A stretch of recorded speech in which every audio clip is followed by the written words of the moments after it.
Hello guys, नमस्कार। स्वागत है आप सभी का आपके अपने YouTube channel Saurabh sir mathematics में। आज यहाँ बात करने वाले हैं भारत की नदियों के ऊपर, और जो भी भारत की नदियाँ हैं और उनके जो अपवाह तंत्र हैं उनको भी यहाँ पर साथ लेकर यहाँ पर बात करेंगे, और उनसे रिलेटेड दोस्तों यहाँ पर 40 क्वेश्चंस को हम कवर करने वाले हैं, और जो कि आपके बहुत ही महत्वपूर्ण एमसीक्यू टाइप के प्रश्न हैं। और दोस्तों ये क्वेश्चंस वही क्वेश्चंस हैं जो पिछले एग्जाम्स में काफ़ी बार आ चुके हैं और आगे भी आने की इनकी प्रबल संभावना रहती है। इन्हीं क्वेश्चन से ज़्यादातर क्वेश्चंस को पूछा जाता है, और ये क्वेश्चन जो हैं आपके सभी प्रतियोगी परीक्षाओं के लिए महत्वपूर्ण प्रश्न हैं। यदि आप SSC, UPSC, state, PCS, railway, bank और सुपरटेट आदि एग्जाम्स की तैयारी कर रहे हैं तो यह सेशन आपके लिए काफ़ी महत्वपूर्ण होने वाला है। साथ ही आपको बता दें कि सेशन पूरा देखें, स्किप ना करें, और सेशन पर अगर पहली बार विजिट कर रहे हैं तो चैनल को सब्सक्राइब कर लें और पास में बेल आइकन को भी अवश्य दबाएं, जिससे कि आने वाले और भी सेशंस का नोटिफिकेशन आपको मिल सके और आप अपनी तैयारी को बेहतर कर सकें। और सेशन अच्छा लगता है तो लाइक ज़रूर करें, साथ ही अपने दोस्तों के साथ भी इसको शेयर करें, जिससे कि वह भी अपनी तैयारी को बहुत अच्छे तरीके से आगे बढ़ा सकें। इससे पहले के कुछ और भी सेशंस हैं, यदि आपने उनको नहीं देखा है तो आप आई बटन पर जाकर देख सकते हैं। साथ ही आपको नीचे डिस्क्रिप्शन बॉक्स में प्लेलिस्ट का लिंक दे रखा है, वहां पर जाकर आप उसको देख सकते हैं। और यदि आप वहां नहीं जाना चाहते तो डायरेक्ट चैनल पर जाएं, चैनल पर आपको सेशन मिल जाएंगे, जो भी आपको सेशन देखना है जिससे रिलेटेड आप तैयारी कर सकते हैं। तो गाइज बात करते हैं यहाँ पर क्वेश्चंस की। 40 क्वेश्चंस हैं, क्वेश्चन यहाँ पर स्टार्ट होंगे इस तरह से। तो क्वेश्चन आता है पहला, दो नदियों के बीच उपजाऊ भूमि को कहते हैं। तो जो दो नदियों के बीच उपजाऊ भूमि होती है उसको क्या कहते हैं? ऑप्शन दे रखा है। ऑप्शन ए है जल संभर, ऑप्शन बी जल विभाजक, option C doab, option D है तराई। मैट्रिक स्तरीय परीक्षा 2008 में आया हुआ प्रश्न है ये, और इसका आंसर आपको हमें कमेंट करना है दोस्तों, क्या इसका राइट आंसर हो जाएगा। फटाफट से इसका आंसर कमेंट करेंगे, क्या इसका करेक्ट आंसर हो जाएगा। जल संभर है, जल विभाजक है, दोआब है और तराई है। दो नदियों के बीच की उपजाऊ भूमि को क्या कहते हैं? तो यहाँ पर दोस्तों इसका जो राइट आंसर आपको बताना है, तो ऑप्शन जैसे क्वेश्चन 1 है तो इसका option A B C D इस तरह से आपको इसको कमेंट करना है। जो भी इसका राइट आंसर होगा उसको आप कमेंट करेंगे। तो इसका जो करेक्ट आंसर है दोस्तों इस क्वेश्चन का, वह है आपका ऑप्शन सी दोआब। क्या है दोस्तों? दोआब इसका राइट आंसर है। तो दो नदियों के बीच जो उपजाऊ भूमि होती है उसको क्या कहते हैं? दोआब कहते हैं। जल विभाजक क्षेत्र होता है वह जो दोआब कहलाता है, जो जल के प्रवाह की दिशा को विभाजित करता है। तराई क्षेत्र दलदली मैदान है, जबकि जल संभर जो तराई क्षेत्र है वह क्या है? दलदली मैदान है। और जल संभर की अगर बात की जाए तो संरक्षण और प्रबंधन की एक विधि है ये आपको याद रखना है। और जल विभाजक की अगर बात की जाए यहाँ पर तो क्या है? जल विभाजक जो जल के प्रवाह की दिशा को विभाजित करता है उसे जल विभाजक कहते हैं। नेक्स्ट क्वेश्चन की यहाँ पर बात करते हैं। क्वेश्चन आता है सेकंड नंबर क्वेश्चन है अभी। क्वेश्चन देखते हैं कैसा है। तो यहाँ पर है, भारत में प्रायद्वीपीय नदी से संबद्ध सबसे ऊंचा निकास बेसिन कौन सा है? ऑप्शन देख लेते हैं। ऑप्शन ए है Mahanadi, option B Godavari, option C Krishna, option D Narmada. Multitasking परीक्षा में आया हुआ प्रश्न है दोस्तों। तो जो भारत में प्रायद्वीपीय नदी से संबद्ध सबसे ऊंचा निकास बेसिन कौन सा है, आपको कमेंट करना है इसका राइट आंसर। तो इसका जो करेक्ट आंसर है दोस्तों ऑप्शन सी कृष्णा नदी राइट आंसर हो जाएगा। जो कृष्णा नदी है वह भारत में प्रायद्वीपीय नदी से संबद्ध सबसे ऊंचा निकास बेसिन है, ये आपको याद रखना है। और जो कृष्णा नदी उत्तरी सह्याद्री की दूसरी सबसे ऊंची चोटी महाबलेश्वर से निकलती है। कहाँ से निकलती है? तो महाबलेश्वर से निकलती है। कौन सी नदी? कृष्णा नदी। ये आपको याद रखना है, महाबलेश्वर से निकलती है। नर्मदा नदी मैकाल पर्वत के अमरकंटक से निकलती है। कहाँ से दोस्तों? अमरकंटक की पहाड़ियों से। अमरकंटक की पहाड़ियों से निकलती है नर्मदा नदी। और साथ ही महानदी की अगर बात की जाए तो छत्तीसगढ़ के रायपुर जिले के सिंघाव से निकलती है। कहाँ से? रायपुर छत्तीसगढ़ से निकलती है दोस्तों, ये आपको याद रखना है। छत्तीसगढ़ के रायपुर जिला जो है उसके सिंघाव से निकलती है। इसे छत्तीसगढ़ का मैदान भी कहा जाता है। किसको दोस्तों? सिंघाव को। गोदावरी नदी की अगर बात की जाए दोस्तों तो वह पश्चिमी घाट की नासिक पहाड़ियों में त्र्यंबकेश्वर से निकलती है दोस्तों। कहाँ से? त्र्यंबकेश्वर। त्र्यंबकेश्वर त्र्यंबकेश्वर से निकलती है। कौन सी दोस्तों? तो ये है आपकी गोदावरी नदी। ये आपको दोस्तों याद रखना है। नेक्स्ट क्वेश्चन की बात कर लेते हैं। क्वेश्चन आता है यहाँ पर आपका थर्ड, कि भारतीय प्रायद्वीप की सबसे लंबी नदी कौन सी है? तो ऑप्शन ए है कृष्णा, दूसरा कावेरी, सी है नर्मदा, चौथा है D option Godavari. Right answer इसका बताएंगे। CHSL में आ चुका है यह क्वेश्चन। तो यह भारतीय प्रायद्वीप की सबसे लंबी नदी कौन सी है? कृष्णा है, कावेरी है, नर्मदा है और गोदावरी है। राइट आंसर इसका दोस्तों बताएंगे। करेक्ट आंसर क्या है? तो गोदावरी इसका राइट आंसर हो जाएगा। जो प्रायद्वीपीय भारत की सबसे लंबी नदी है वह कौन सी है दोस्तों? गोदावरी है। और इसकी जो ऊंचाई है, लंबाई है इसकी, वह 1465 किलोमीटर की दोस्तों इसकी लंबाई है। इसकी उत्पत्ति के बारे में मैंने अभी आपको बताया था। यह नासिक जिले के, यानी कि नासिक कहाँ पर है आपका? महाराष्ट्र में। नासिक जिले के त्र्यंबकेश्वर नामक स्थान से निकली है। इसकी सहायक नदियां हैं बेनगंगा।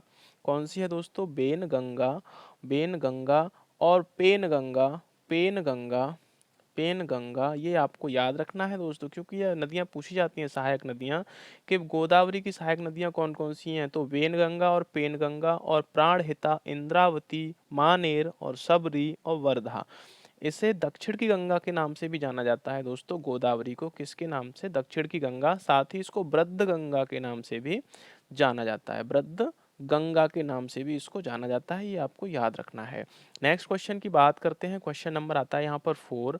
भारत की किस नदी को वृद्ध गंगा के नाम से जाना जाता है? Option A Krishna, option B Godavari, option C Kaveri, option D Narmada. Right answer दोस्तों अभी मैंने पिछले क्वेश्चन में बताया है। तो इसका जो करेक्ट आंसर है दोस्तों गोदावरी आंसर राइट आंसर आपका हो जाएगा। गोदावरी को वृद्ध गंगा के नाम से जाना जाता है और दक्षिण की गंगा के नाम से भी जाना जाता है। ये आपको दोस्तों याद रखना है। नेक्स्ट क्वेश्चन की तरफ चलते हैं। क्वेश्चन आता है आपका 5 नंबर है क्वेश्चन, कि निम्नलिखित में से किस नदी को दक्षिण गंगा कहा जाता है? तो इसका भी आपको राइट आंसर बताना। Option A Krishna, option B Godavari, option C Mahanadi, option D Kaveri. Matric स्तरीय परीक्षा में दोस्तों यह आया हुआ है। राइट आंसर दोस्तों इसका भी हो जाएगा गोदावरी। ऑप्शन बी एकदम से करेक्ट आंसर इसका हो जाएगा।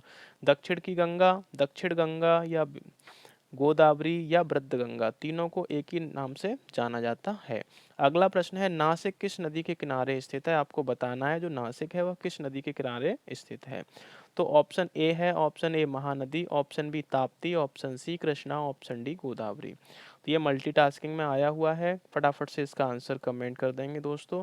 को नासिक नदी जो है किस नदी के किनारे स्थित है? नासिक जो शहर है वह किस नदी के किनारे स्थित है आपको बताना है। तो इसका जो राइट आंसर है दोस्तों गोदावरी। गोदावरी के किनारे स्थित है नासिक। ये आपको याद रखना है। जो नासिक के त्र्यंबकेश्वर नामक स्थान से गोदावरी निकलती है। और नासिक जो है आपका महाराष्ट्र राज्य में गोदावरी नदी के तट पर स्थित है। और भारत के 4 जो हैं आपके प्रयागराज यानी इलाहाबाद, उज्जैन, हरिद्वार और नासिक कुंभ मेलों में से एक यहीं पर लगता है दोस्तों। कहाँ पर लगता है? गोदावरी के तट पर लगता है, नासिक में जो महाराष्ट्र में लगता है। और प्रयाग की अगर बात की जाए तो प्रयाग में जो लगता है वह गंगा, यमुना और सरस्वती के संगम पर लगता है, यानी इलाहाबाद में। उज्जैन में क्षिप्रा नदी के किनारे लगता है और हरिद्वार में भागीरथी और अलकनंदा नदी के संगम पर लगता है। ये आपको याद रखना है। नेक्स्ट बात कर लेते हैं। क्वेश्चन आता है, क्वेश्चन है निम्न में से किस नदी का स्रोत भारत से बाहर है? आपको बताना है इसका राइट आंसर। ऑप्शन ए है Brahmaputra, option B Beas, option C Ravi, option D Jhelum.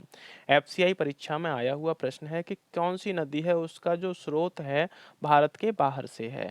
ABCD आपको 4 ऑप्शन दिए हैं। आंसर आपको कमेंट करना है दोस्तों। फटाफट से आंसर कमेंट कर दीजिए क्या इसका राइट आंसर है। आंसर कमेंट करने से आपको क्या लाभ होता है कि आपका आत्मविश्वास बढ़ता है और साथ ही आप बिल्कुल अपने आंसर को एकदम सटीक लगाते हैं। तो आपकी तैयारी का भी आपको खुद पता चलता है कि आपकी तैयारी कैसी है। तो यहाँ पर इसका जो करेक्ट आंसर है ब्रह्मपुत्र है। ब्रह्मपुत्र यहाँ पर राइट आंसर आपका हो जाएगा, जिसका कि स्रोत भारत के बाहर से है।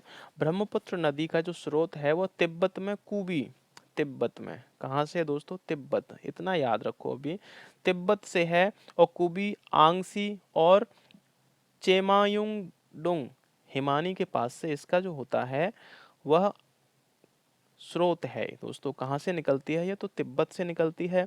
तिब्बत में इसे सांगपो कहते हैं दोस्तों। ब्रह्मपुत्र नदी को क्या कहते हैं? तो सांगपो कहते हैं। सांगपो, सांगपो कहते हैं। दिहांग नाम से यह अरुणाचल प्रदेश में प्रवेश करती है। जो भारत का जो अरुणाचल प्रदेश है उसमें दिहांग नाम से प्रवेश करती है।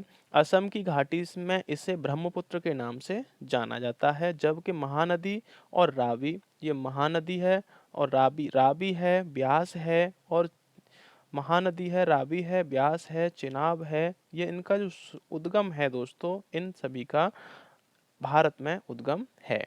ये आपको याद रखना है। नेक्स्ट बात करते हैं, क्वेश्चन नंबर आता है 8। तिब्बत में सांगपो कहलाने वाली नदी कौन सी है? ऑप्शन ए है Ganga, option B Brahmaputra, option C Sindh, option D Teesta. Right answer दोस्तों कमेंट करेंगे इसका क्या करेक्ट आंसर हो जाएगा। तो इसका जो करेक्ट आंसर है ब्रह्मपुत्र। ब्रह्मपुत्र को तिब्बत में किसके नाम से जाना जाता है? तो सांगपो के नाम से जाना जाता है। सांगपो नदी के नाम से। ऑप्शन बी आपका एकदम से राइट आंसर हो जाएगा। टैक्स असिस्टेंट में आया हुआ प्रश्न है। नेक्स्ट बात कर लेते हैं दोस्तों, यहाँ पर क्वेश्चन नंबर आता है आपका 9। 9 नंबर आपका क्वेश्चन है कि सिंधु नदी का उद्गम स्थल है। तो सिंधु नदी का उद्गम स्थल आपका कहाँ पर है ये आपको बताना है दोस्तों। ऑप्शन ए दे रखा है हिंदू कुश पर्वतमाला से, ऑप्शन बी है हिमालय पर्वतमाला से, ऑप्शन सी है काराकोरम पर्वतमाला से, ऑप्शन डी है कैलाश पर्वतमाला से। करेक्ट आंसर दोस्तों इसका बताएंगे राइट आंसर क्या हो जाएगा। और यह सीजीएल में आया हुआ क्वेश्चन है 2011 में।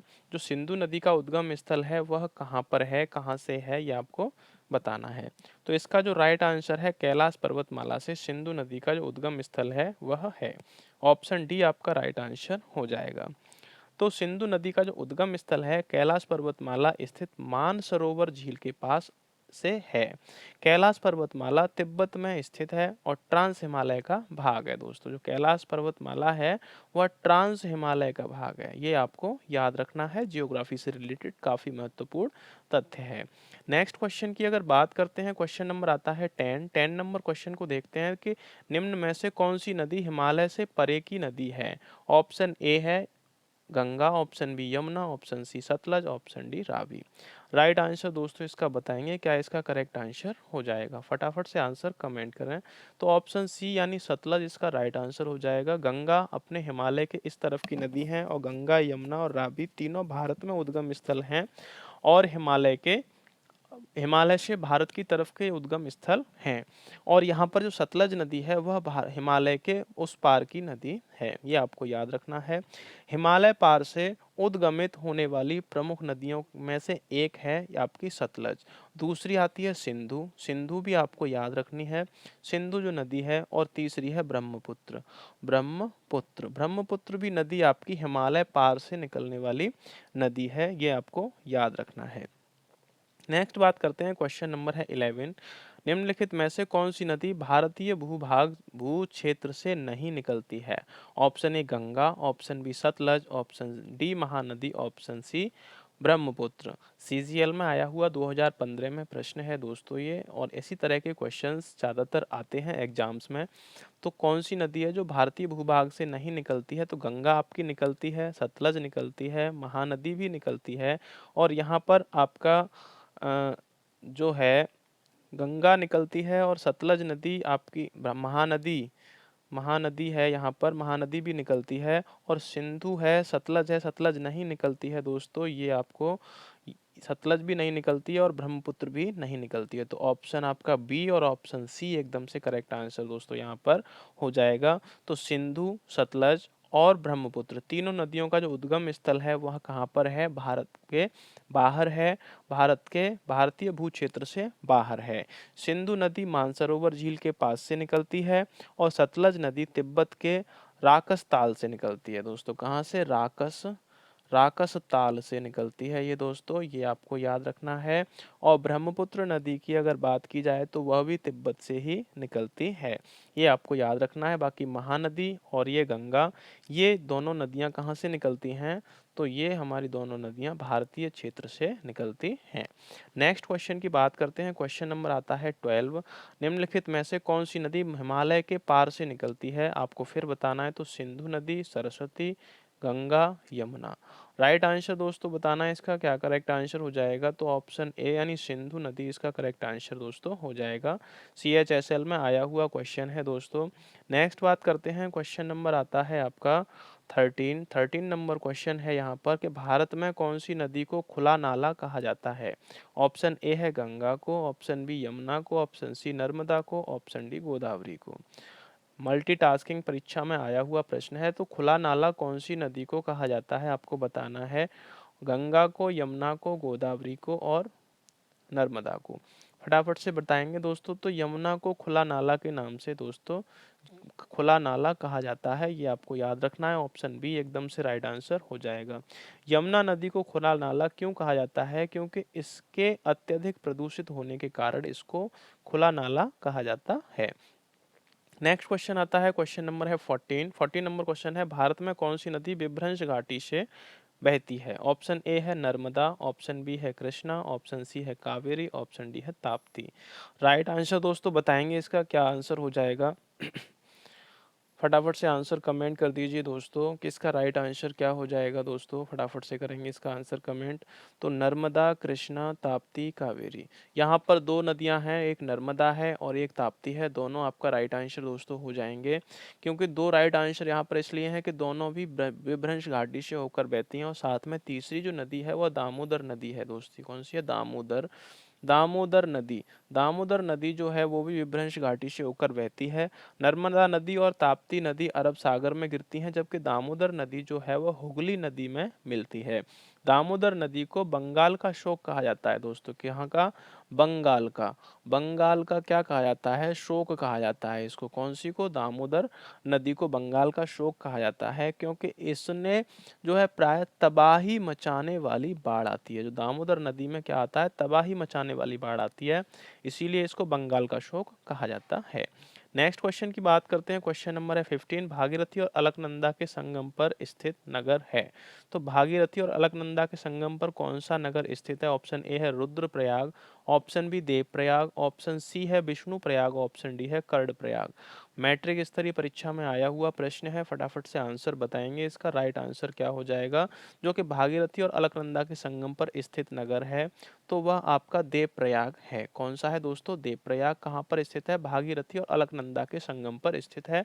ऑप्शन बी आपका राइट आंसर हो जाएगा। भागीरथी और अलकनंदा नदियां जो हैं वह गंगा नदी की दो प्रमुख स्रोत हैं। क्या है? दो प्रमुख स्रोत हैं। इन नदियों का संगम देवप्रयाग में होता है, ये आपको याद रखना है, और यहीं से यह नदी गंगा के नाम से जानी जाती है। यानी दोनों का जो संगम होता है एक जगह, दोनों का संगम होता है एक जगह और वहां से गंगा नदी निकल देती हैं, तो यहीं पे जो संगम होता है देवप्रयाग में होता है।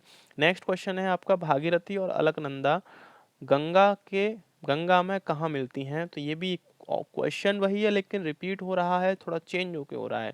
और यहाँ पर है आपका ये CHSL में आया हुआ प्रश्न है, कहाँ पर? कर्णप्रयाग में, देवप्रयाग में, रुद्रप्रयाग में और गंगोत्री में। राइट आंसर दोस्तों आपको इसको बताने में बिल्कुल भी समय नहीं लगेगा, तो इसका करेक्ट आंसर है दोस्तों देवप्रयाग। ऑप्शन बी एकदम से आपका राइट आंसर हो जाएगा।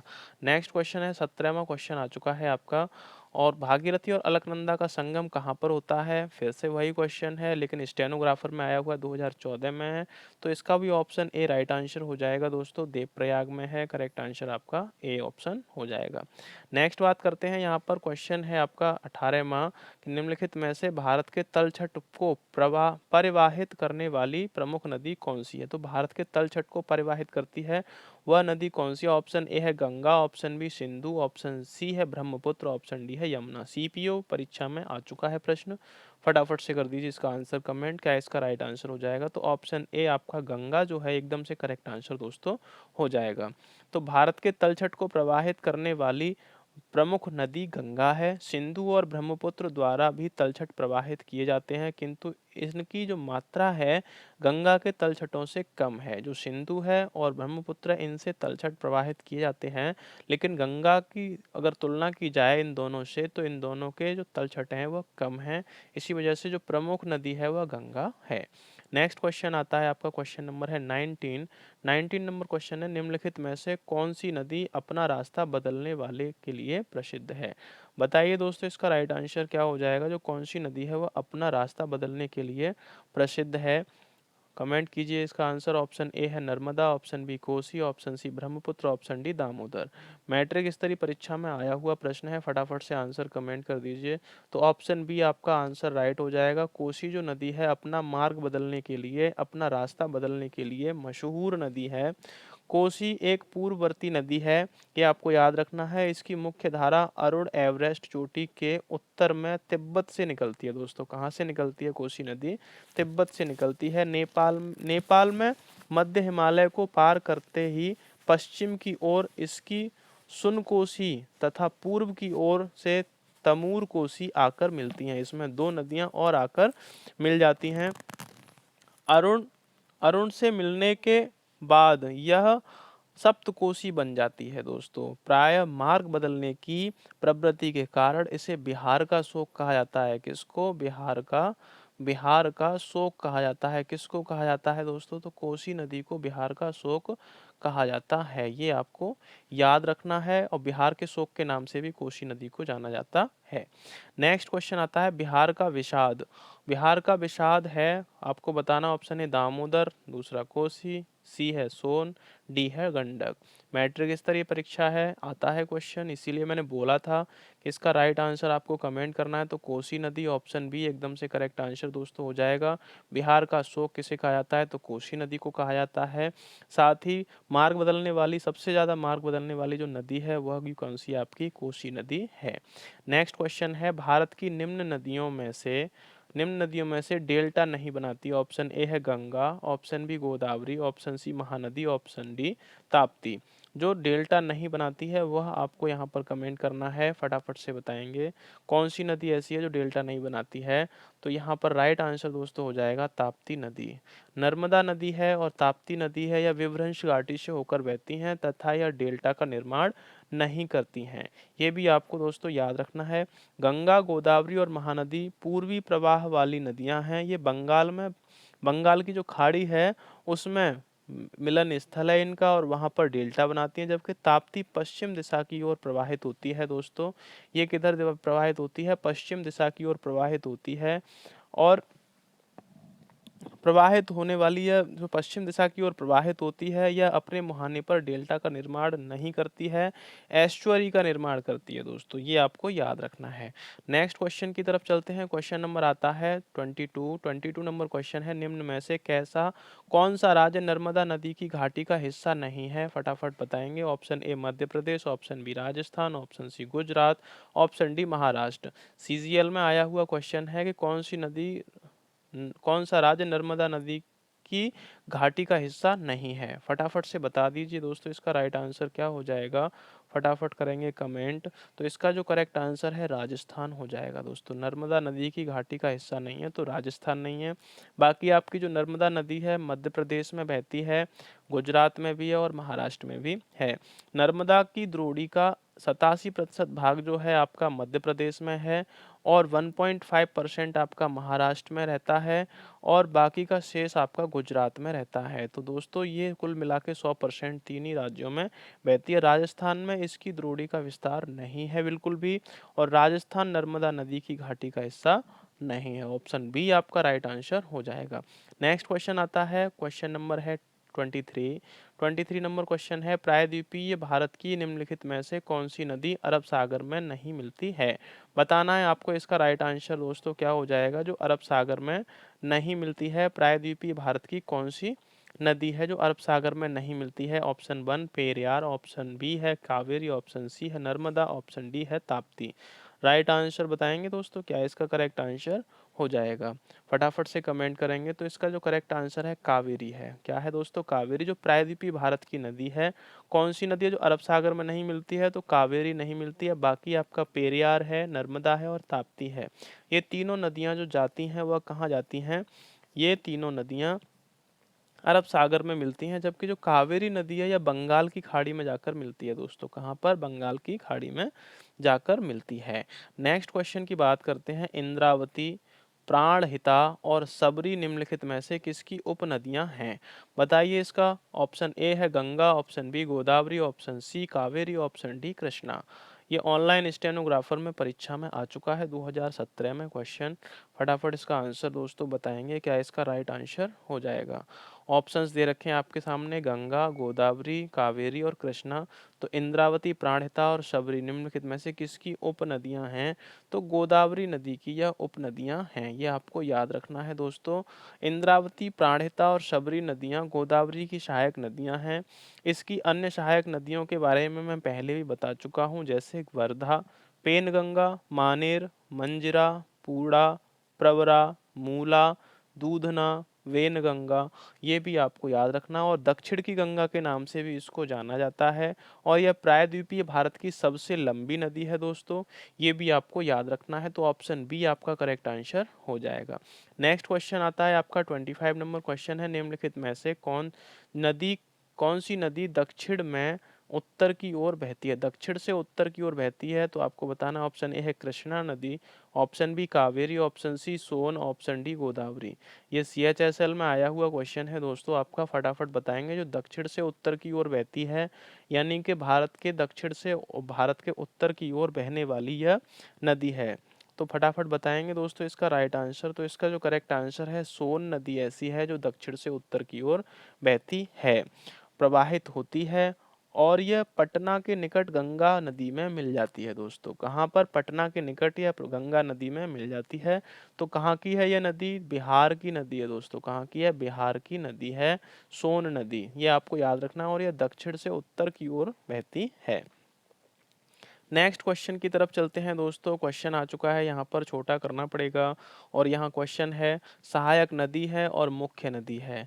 तो चंबल किसकी सहायक नदी है, सोन किसकी सहायक नदी, और मानस किसकी सहायक नदी है दोस्तों? बताएंगे इसका राइट आंसर क्या हो जाएगा। तो चंबल जो नदी है यमुना की सहायक नदी है। और ये युग्मों पर विचार करना है, और नीचे किन किन का मिलान सही है ये आपको बताना है दोस्तों।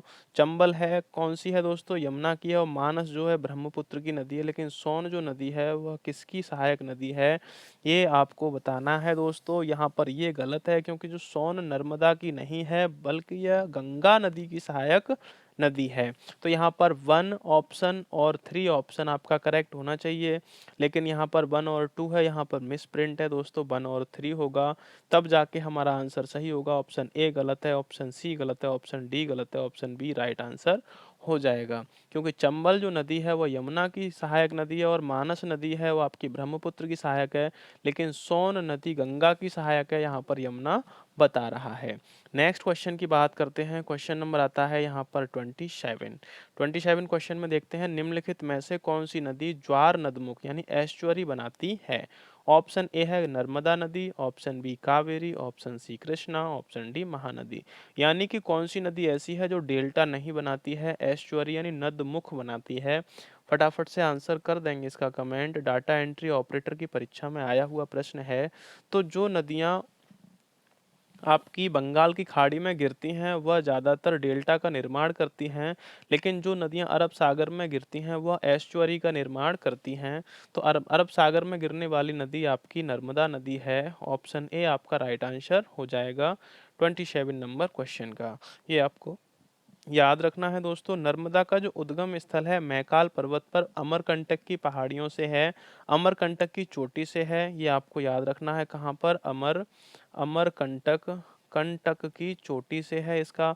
और अरब सागर में गिरने वाली प्रायद्वीपीय भारत की पश्चिम की ओर बहने वाली नदी है दोस्तों, ये आपको याद रखना है। बाकी जो नदियां हैं वह आपका डेल्टा का निर्माण करती हैं, और ये जो नर्मदा नदी है यह नदमुख यानी एस्चुअरी का निर्माण करती है।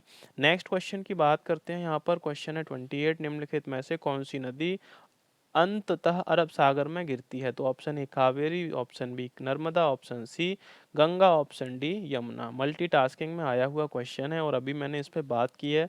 तो यहाँ पर इसका जो राइट आंसर दोस्तों होगा, नर्मदा नदी करेक्ट आंसर हो जाएगा, जो अरब सागर में गिरती है। ऑप्शन बी एकदम से करेक्ट आंसर हो जाएगा। नेक्स्ट बात करते हैं। क्वेश्चन आता है आपका, निम्नलिखित में से कौन सी नदी कौन सी भारतीय नदी पश्चिम की ओर बहती है और अरब सागर में गिरती है? तो यहाँ पर भी आपका राइट आंसर आपको पता है दोस्तों, option A Narmada, option B Ganga, option C Mahanadi, option D Godavari. तो करेक्ट आंसर आपका दोस्तों नर्मदा नदी हो जाएगा, यहाँ पर राइट आंसर नर्मदा हो जाएगा। नेक्स्ट बात करते हैं, विजयवाड़ा किस नदी के किनारे स्थित है? दोस्तों बताइए फटाफट से, जो विजयवाड़ा है वह किस नदी के किनारे स्थित है? जल्दी से बताएंगे, इसका राइट आंसर क्या हो जाएगा? ऑप्शन ए कावेरी है, ऑप्शन बी कृष्णा है, ऑप्शन सी है महानदी, ऑप्शन डी है ताप्ती। एफसीआई परीक्षा में आया हुआ प्रश्न है कि विजयवाड़ा कहाँ पर स्थित है। अब दोस्तों यहाँ पर बात करते हैं विजयवाड़ा की, तो विजयवाड़ा आपका कहाँ पर है? तो आंध्र प्रदेश में है दोस्तों। कहाँ पर है? आंध्र प्रदेश में है विजयवाड़ा। और आंध्र प्रदेश की अब नदी देखेंगे तो कौन सी आंध्र प्रदेश में दोस्तों? तो कृष्णा नदी है। कौन सी है? कृष्णा नदी। तो विजयवाड़ा कहाँ पर स्थित है दोस्तों? तो कृष्णा नदी के किनारे पर स्थित है। ये आपको दोस्तों याद रखना है। बात करते हैं यहाँ सतपुड़ा और बिंद के बीच कौन सी नदी बहती है, बताएंगे। जो सतपुड़ा और बिंद के बीच में नदी बहती है वह कौन सी नदी बहती है? ऑप्शन ए है गोदावरी, ऑप्शन बी है Gandak, option C Tapti, option D Narmada. ये CHSL में आया हुआ प्रश्न है और मल्टीटास्किंग में भी आया हुआ प्रश्न है, रिपीट हुआ है सेम टू सेम। तो बताएंगे इसका राइट आंसर क्या हो जाएगा दोस्तों? तो सतपुड़ा और बिंद के बीच कौन सी नदी बहती है? तो नर्मदा नदी बहती है। ऑप्शन डी आपका एकदम से करेक्ट आंसर हो जाएगा दोस्तों। ऑप्शन डी नर्मदा नदी जो है सतपुड़ा और विंध्य श्रृंखला के मध्य पूरब से पश्चिम की ओर बहती है, ये आपको याद रखना है। नेक्स्ट क्वेश्चन की बात करते हैं। क्वेश्चन नंबर आता है 32। निम्नलिखित में से कौन सी नदी विंध्य सतपुड़ा पर्वत श्रेणियों के बीच बहती है? बताएंगे यहाँ पर। ऑप्शन ए है चंबल, ऑप्शन बी केन, ऑप्शन सी है Godavari, option D Narmada. Multitasking 2014 में आया हुआ प्रश्न है दोस्तों। तो यहाँ पर भी आपका क्या हो जाएगा? नर्मदा एकदम करेक्ट आंसर हो जाएगा। देखिए क्वेश्चन बदलता है लेकिन याद वही करना है कि नर्मदा नदी है विंध्य और सतपुड़ा पर्वत श्रेणियों के बीच में बहती है, और नर्मदा नदी है जो कि आपका ऐश्वर्य का निर्माण करती है, पूरब से पश्चिम की ओर बहती है। ये सभी बातें आपको याद रखनी है। नेक्स्ट क्वेश्चन है आपका, क्वेश्चन नंबर है 33। जोड़ी, निम्नलिखित जोड़ी बनाइए। अब आपको जोड़ी बनानी है दोस्तों। जबलपुर कहाँ पर है? जबलपुर किस नदी पर है? तो नर्मदा नदी पर जबलपुर बसा हुआ है। पेरिस कहाँ पर है? तो पेरिस को आपको देखना है, फटाफट बताइए दोस्तों कोई भी कमेंट करके। जो पेरिस है वह कहाँ पर है? तो पेरिस आपका है सीन नदी पर। लंदन कहाँ पर है? तो टेम्स नदी पर। और लाहौर कहाँ पर है? तो रावी नदी पर। बन गया आपका पेयर। अब पेयर को आप देख लीजिए, आपको यहाँ पर है कितना है? 2 3 4 1, 2 3 4 1। अब याद रखिए 2 3 4 1 किस में मैच कर रहा है, ये देख लीजिए दोस्तों। तो यहाँ पर ऑप्शन ए है 2 3 4 1। राइट आंसर आपका ऑप्शन ए हो जाएगा। बन गया पेयर। करेक्ट आंसर आपका ऑप्शन ए हो जाएगा। नेक्स्ट बात करते हैं। क्वेश्चन नंबर आता है आपका 34 नंबर क्वेश्चन है, निम्नलिखित में से किस नदी का संबंध पंजाब से नहीं है? ऑप्शन ए है सतलज, दूसरा है रावी, तीसरा है ब्यास, चौथा है ताप्ती। करेक्ट आंसर बताएंगे। मल्टीटास्किंग में आया हुआ क्वेश्चन है दोस्तों, फटाफट से बता दीजिए इसका राइट आंसर। क्या राइट आंसर हो जाएगा जिसका कि संबंध कौन सी नदी है पंजाब से नहीं है? जल्दी बता दीजिए दोस्तों। इसका जो करेक्ट आंसर है ताप्ती नदी हो जाएगा। ताप्ती नदी का जो संबंध है वो पंजाब से नहीं है, बाकी सतलज, ब्यास और रावी का जो संबंध है वह पंजाब से है। ताप्ती नदी मध्य प्रदेश के बैतूल जिले के मुल्ताई नामक स्थान के पास सतपुड़ा श्रेणी से निकलती है। दोस्तों कहाँ से निकलती है? सतपुड़ा जो श्रेणी है वहाँ से निकलती है। इसके बेसिन का 79% भाग महाराष्ट्र में है। 79% कहाँ पर है दोस्तों? महाराष्ट्र में है, राष्ट्र में, ये आपको याद रखना है। और 15% जो भाग है इसका, 15% भाग है MP में, मध्य प्रदेश में, और 6% इसका भाग है गुजरात में। गुजरात में, ये दोस्तों आपको याद रखना है। और नर्मदा के समानांतर सतपुड़ा के दक्षिण में से बहकर सूरत के निकट खंबात की खाड़ी में गिरती है। दोस्तों कहाँ गिरती है? खंबात की खाड़ी में गिरती है। ये भी दोस्तों आपको याद रखना है। नेक्स्ट क्वेश्चन की बात कर लेते हैं। यहाँ पर क्वेश्चन आता है 36 नंबर क्वेश्चन है, भारतीय मरुस्थल की एक महत्वपूर्ण नदी है। तो कौन सी भारतीय मरुस्थल की एक महत्वपूर्ण नदी है दोस्तों? बताएंगे इसमें आपका आंसर क्या हो जाएगा। ऑप्शंस आपके सामने हैं। लूनी नदी है, नर्मदा है, कृष्णा है या ब्यास है। फटाफट से अपना आंसर आप कमेंट करेंगे क्या है इसका राइट आंसर। तो दोस्तों इसका जो राइट आंसर आपका हो जाएगा ऑप्शन ए लूनी नदी हो जाएगा, जो भारतीय मरुस्थल की सबसे महत्वपूर्ण नदी है। ये डाटा एंट्री ऑपरेटर में आया हुआ सवाल है। भारतीय मरुस्थल की महत्वपूर्ण नदी लूनी नदी है। यह अजमेर के दक्षिण पश्चिम से में अरावली श्रेणी से निकलती है। कहाँ से निकलती है दोस्तों? तो यह अरावली अरावली श्रेणी से यह निकलती है, ये आपको याद रखना है। और यह 320 किलोमीटर लंबी है दोस्तों, ये भी आपको याद रखना है। और बात साथ ही आपको बता दें, कच्छ के रण में यह जाकर विलुप्त हो जाती है। इसकी प्रमुख सहायक जो नदी है सरस्वती, बूंदी, सुकरी और जवई। सरस्वती, बूंदी, सुकरी और जवई इसकी सहायक नदियां हैं, ये भी आपको याद रखना है। नेक्स्ट क्वेश्चन की अगर बात करें तो भारत की किस नदी का अंतर्देशीय जल निकास है? ऑप्शन ए है ताप्ती नदी, option B Ganga, option C Godavari, option D Luni. किस नदी का अंतर्देशीय जल निकास है, ये आपको दोस्तों बताना है। फटाफट से इसका आंसर कमेंट करेंगे दोस्तों। क्या इसका राइट आंसर हो जाएगा? तो लूनी इसका करेक्ट आंसर हो जाएगा। जो लूनी नदी है उसका जो अंतर्देशीय जल निकास है यह अजमेर राजस्थान के दक्षिण पश्चिम में अरावली श्रेणी से निकलती है। अभी मैंने बताया भी था। और 320 किलोमीटर दोस्तों यह लंबी है, ये भी आपको याद रखना है। और यह कच्छ के रण में विलुप्त हो जाती है। और इसका संपर्क समुद्र से नहीं हो पाता है दोस्तों। ये इसका क्या है, संपर्क जो है समुद्र से नहीं हो पाता है। तो अंतर्देशीय जल निकास की यह नदी है। नेक्स्ट क्वेश्चन की बात करें, आकस्मिक बाढ़ का जो संबंध है वह किससे है? ऑप्शन ए है झुंडर तूफान से, चक्रवाती तूफान से, सुनामी से और टार्नेडो से। बताएंगे दोस्तों इसका राइट आंसर। क्या इसका राइट आंसर हो जाएगा? तो यहाँ पर आकस्मिक जो बाढ़ है वह कैसे आती है? तो तूफान आने पे भी आकस्मिक बाढ़ आती है, चक्रवाती तूफान में भी आकस्मिक बाढ़ आती है, सुनामी में भी आकस्मिक बाढ़ आती है और टार्नेडो में भी आकस्मिक बाढ़ आती है। तो यह CHSL में आया हुआ क्वेश्चन है। इसके एक से अधिक क्या हैं दोस्तों? ऑप्शन सही हैं। अब आकस्मिक बाढ़ के जो मुख्य कारण हैं उनको आप जान लीजिए। किसी क्षेत्र में अचानक जल भराव से किसी क्षेत्र का जलमग्न या बाढ़ग्रस्त हो जाना, यह मुख्यतः नदियों द्वारा जल भराव से होता है। परंतु जो सुनामी द्वारा अचानक जल भराव से और चक्रवाती तूफान जैसे भारत में उष्णकटिबंधीय चक्रवातों, उत्तरी अमेरिका में हरिकेन और ऑस्ट्रेलिया में विली विली और आपका अत्यधिक वर्षण के कारण स्थलीय भाग का जलमग्न होने से भी आकस्मिक बाढ़ की स्थिति उत्पन्न होती है। कभी कभी देखा जाए तो दोस्तों टार्नेडो के कारण भी अत्यधिक वर्षण होता है और उससे आकस्मिक बाढ़ की जैसी स्थिति बन जाती है। तो इसीलिए यहाँ पर जो चारों ऑप्शन हैं आपके, ये आपके राइट आंसर हो जाएंगे। नेक्स्ट बात करते हैं, क्वेश्चन नंबर आता है 39। भारत में का कृत्रिम बंदरगाह कौन सा है? ऑप्शन ए है Kandla, option B Mangalore, option C Chennai और मद्रास, ऑप्शन डी हल्दिया।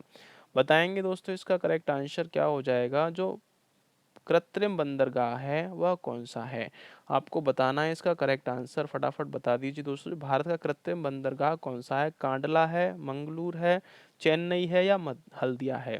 तो इसका जो राइट आंसर है दोस्तों चेन्नई जो आपका है वह आपका राइट आंसर हो जाएगा। चेन्नई जो है वह आपका कृत्रिम बंदरगाह है दोस्तों। कौन सा है? कृत्रिम बंदरगाह है चेन्नई। चेन्नई सबसे पुराने पत्तनों में से एक है। यह पूर्वी तट पर स्थित एक कृत्रिम पत्तन है यानी बंदरगाह है। इस बंदरगाह से पेट्रोलियम और इसके उत्पादों, उर्वरकों, लौह अयस्क और सामान्य वस्तुओं का व्यापार किया जाता है। ये आपको याद रखना है। तो ऑप्शन सी आपका राइट आंसर हो जाएगा। नेक्स्ट बात करते हैं, क्वेश्चन नंबर आता है 40 नंबर क्वेश्चन है कि माजुली संसार का सबसे बड़ा नदी द्वीप है, किस राज्य में स्थित है? जो माजुली है वह संसार का सबसे बड़ा नदी द्वीप है, वह किस राज्य में स्थित है, ये आपको बताना है दोस्तों। क्या इसका राइट आंसर हो जाएगा? ऑप्शन ए है अरुणाचल प्रदेश, ऑप्शन बी है Assam, option C Tripura, option D Mizoram. Correct answer दोस्तों इसका बताएंगे। FCI परीक्षा में आया हुआ प्रश्न है। तो माजुली जो संसार का सबसे बड़ा क्या है दोस्तों? नदी द्वीप है और वह किस राज्य में स्थित है, ये आपको बताना है। तो इसका जो करेक्ट आंसर होगा दोस्तों क्या होगा? ऑप्शन बी यानी असम हो जाएगा। असम राज्य में स्थित है कौन सा? माजुली संसार का सबसे बड़ा द्वीप। और यह किन नदियों पर बना हुआ है? तो ब्रह्मपुत्र नदी में स्थित है ये। माजुली विश्व का सबसे बड़ा नदी द्वीप है। अपरदन की समस्या से ग्रस्त इस द्वीप का वर्ष 1914 से 2008 यानी 94 वर्षों के मध्य तक लगभग इसका जो क्षेत्रफल था वह कितना था, तो 227.43 किलोमीटर स्क्वायर का इसका क्षेत्रफल था। किसका? माजुली द्वीप का।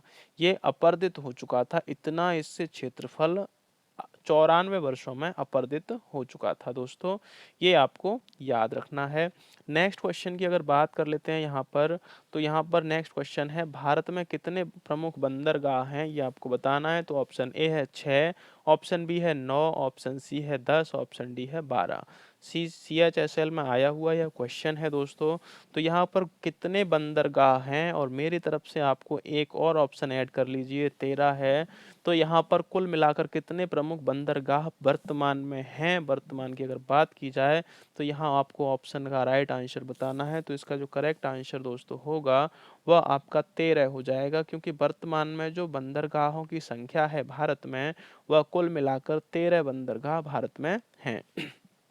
तो दोस्तों यहाँ पर ये 41 क्वेश्चंस को कवर किया गया इस सेशन के अंदर, जो कि आपके नदियों और अपवाह तंत्रों से संबंधित थे। और यहाँ पर दोस्तों अगर सेशन अच्छा लगा हो तो लाइक करें, सेशन पर पहली बार विजिट करें तो चैनल को सब्सक्राइब कर लें और पास में बेल आइकन को भी दबा लें, जिससे कि आने वाले और भी सेशंस का नोटिफिकेशन आपको मिल सके और आप अपनी तैयारी को बेहतर कर सकें। साथ ही आपको बता दिया जाए कि यह डेली करंट अफेयर का जो सेशन हमारा चलता है, जो डेली करंट अफेयर है हमारी, वह रेलवे, SSC और स्टेट पैट, KVS, बैंक आदि एग्जाम से रिलेटेड यह करंट अफेयर हमारी चलती है। और आपको कल सुबह में मिलने वाली है 5 फरवरी 2023 की जो करंट अफेयर होगी, उससे रिलेटेड जो भी महत्वपूर्ण क्वेश्चंस बनते हैं आपके एग्जाम की दृष्टि से, उनको लाया जाएगा। सुबह 6 बजे का समय दोस्तों ना भूलें, सुबह 6 बजे आपकी जो करंट अफेयर की क्लास है वह आपके लिए लगा दी जाती है, जिसमें 5 से 10 क्वेश्चंस को कवर किया जाता है, जो काफ़ी महत्वपूर्ण होते हैं आपके एग्जाम की दृष्टि से। तो दोस्तों उसको ना भूलें। साथ ही आपको शाम को 7 बजे का समय नहीं भूलना है, क्योंकि शाम को 7 बजे बहुत ही महत्वपूर्ण सेशन आपके लिए लाया जाता है। अभी फिलहाल में जो सीरीज चल रही हैं वह जियोग्राफी से रिलेटेड, यानी कि भारतीय भूगोल से रिलेटेड जो सीरीज चल रही हैं, और उससे रिलेटेड जो भी महत्वपूर्ण प्रश्न बनते हैं आपके एग्जाम की दृष्टि से, उनको यहाँ पर कवर कराया जाता है। यदि आप railway, SSC, state, PAT, KBS, bank, Super TET आदि एग्जाम्स की तैयारी कर रहे हैं, तो यह सेशन आपके लिए काफ़ी महत्वपूर्ण है दोस्तों। तो बने रहें हमारे साथ, करते रहें अपनी तैयारी, और मिलते हैं नेक्स्ट सेशन में। तब तक के लिए नमस्कार, शुभ रात्रि, जय हिंद।